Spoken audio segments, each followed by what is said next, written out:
Votre invité aujourd'hui, Béatrice Rulle, il s'agit de Denis Berdaud qui est avec nous par téléphone, le directeur général des TPG. Bonjour Denis Berdaud. Oui, bonjour. Merci d'être sur Radio Lac. Alors lundi, c'est le début des mesures d'assouplissement du Conseil fédéral avec une reprise progressive au TPG. À quelle reprise on doit s'attendre dès lundi au TPG ? Alors la première étape du 27 avril verra plusieurs lignes de bus voir leur cadence renforcée et puis également 2 lignes de tram, la ligne 17 qui sera renforcée sur la totalité de la journée et puis la ligne 18 le matin. Donc voilà pour cette première étape de remontée de lundi qui vient.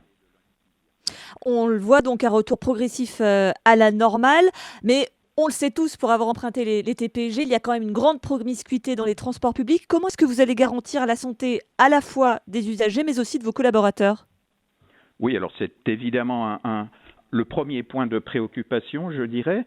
Alors peut-être déjà préciser ce que nous avons fait jusqu'à maintenant pour nos collaborateurs, qu'ils soient dans les bureaux ou sur le terrain. On s'est évidemment occupé de protéger à l'écart les personnes vulnérables. On a organisé pour tous ceux qui le pouvaient du télétravail et on a plusieurs centaines de collaborateurs qui sont dans ce cas-là. Et puis pour les conducteurs en particulier, on a isolé en quelque sorte leur poste de conduite, on leur a donné du matériel désinfectant, on a modifié les locaux de pause sur les réseaux pour être sûr qu'ils ne soient pas proches les uns des autres et puis surtout les véhicules sont très régulièrement désinfectés, que ça soit à chaque rentrée au dépôt, donc en plus du nettoyage traditionnel que nous avions l'habitude de faire, eh bien on a mis en place une campagne de désinfection et ça se passe aussi en journée sur le réseau de manière à ce que l'ensemble du véhicule, toutes les parties je dirais qui sont touchées soient protégées. Donc c'est valable pour le poste de conduite des conducteurs, mais c'est valable aussi bien sûr pour les clients. Puisque, je dirais que les mesures de protection pour les clients, c'est ça, c'est de la désinfection régulière des véhicules. Et puis, à ce stade, c'est le maintien d'une offre qui est largement au-delà de la demande actuelle, ce qui fait qu'aujourd'hui, quand on prend les transports publics, on peut naturellement avoir une bonne distance avec son voisin. Il y a beaucoup de pays qui envisagent de rendre obligatoire le masque pour l'utilisation de transports publics. Est-ce que vous y songez ? Alors la réponse est oui, mais pas tout seul. Ça veut dire que le Conseil fédéral a chargé la branche, comme on dit en Suisse, la branche des transports publics, de trouver une solution. Et d'ici au milieu de la semaine prochaine, il va y avoir une manière de procéder qui sera commune à tous les transports publics de Suisse. Et effectivement, avec la remontée progressive de la clientèle dans nos véhicules, parce que l'activité économique et scolaire va augmenter, on est en train de réfléchir à des mesures sanitaires supplémentaires pour les clients. Alors vous venez de le dire, c'est une remontée progressive de l'offre. La mise en route intégrale, si je puis dire, ce ne sera que pour le 11 mai prochain. Voilà, tout à fait. Là aussi, c'est coordonné entre l'ensemble des acteurs du transport public en Suisse, que ce soit le ferroviaire ou le transport urbain notamment.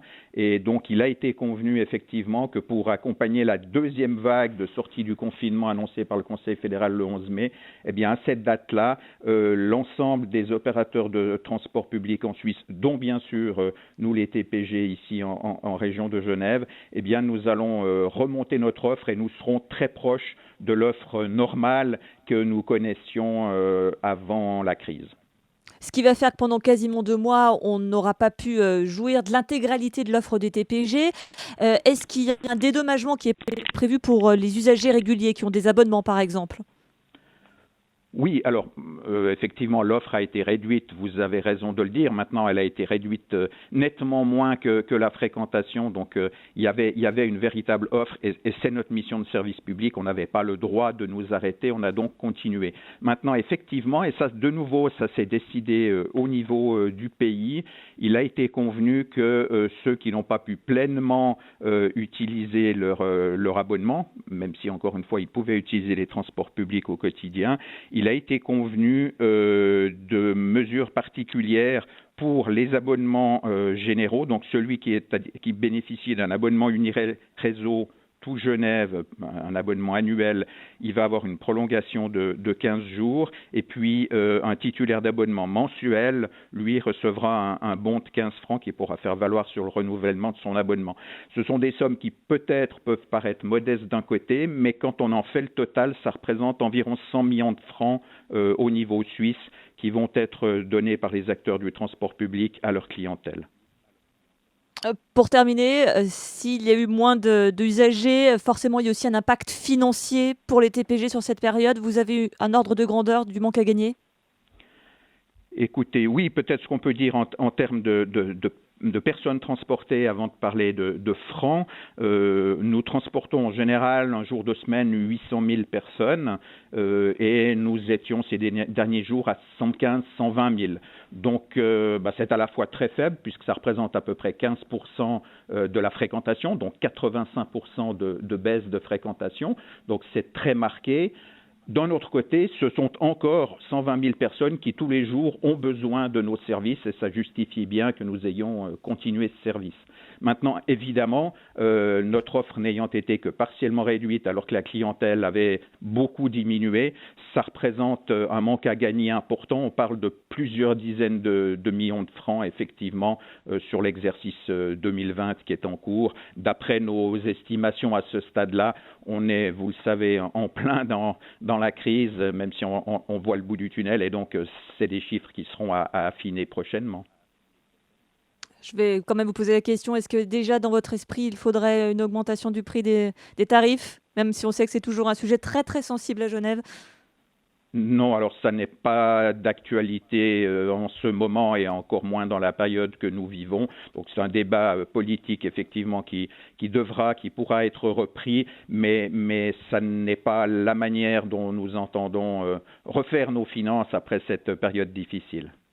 Merci beaucoup Denis Berdo. Je rappelle que vous êtes le directeur général des transports publics genevois. Merci d'avoir été avec nous ce matin et donc bonne semi-reprise. Merci, bonne journée.